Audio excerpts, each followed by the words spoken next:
Bonjour tout le monde. Alors aujourd'hui, on va parler de la phrase interrogative, c'est-à-dire comment on peut poser une question de 3 façons différentes. Alors, nous allons donner quelques exemples.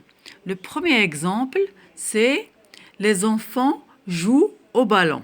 Les enfants jouent au ballon. C'est une phrase déclarative. On va la transformer en une phrase interrogative. Comment ça? Alors, premièrement, on va ajouter est-ce que. Est-ce que les enfants jouent au ballon? Est-ce que les enfants jouent au ballon? Et le point d'interrogation, il ne faut pas l'oublier. Deuxième façon, on va laisser la phrase comme elle est et on ajoute le point d'interrogation, c'est-à-dire les enfants jouent au ballon? Les enfants jouent au ballon? Troisième façon, les enfants jouent-ils au ballon? Les enfants jouent-ils au ballon? Alors là, on a posé la question de 3 façons.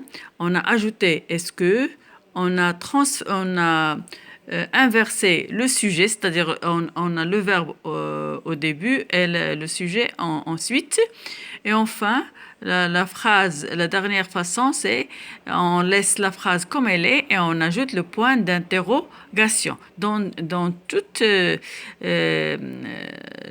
tous les exemples, il ne faut pas oublier le point d'interrogation. Un deuxième exemple, vous partez en vacances. C'est une phrase déclarative. Alors, on va la transformer comme la première phrase en ajoutant est-ce que. Est-ce que vous partez en vacances?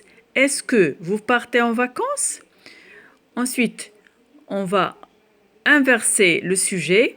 Partez-vous en vacances? Partez-vous en vacances? On a le verbe, c'est le premier, ensuite le sujet. Alors c'est l'inversion du sujet. Troisième façon, on va laisser la phrase déclarative et on ajoute le point d'interrogation à la fin. Vous partez en vacances? Alors c'est tout ce qu'on a pour aujourd'hui concernant la phrase interrogative. Alors n'oubliez pas d'ajouter des commentaires et de partager cette vidéo avec vos amis et abonnez-vous dans ma chaîne et mettez j'aime si vous voulez. Alors à la prochaine fois et à demain, Inch'Allah.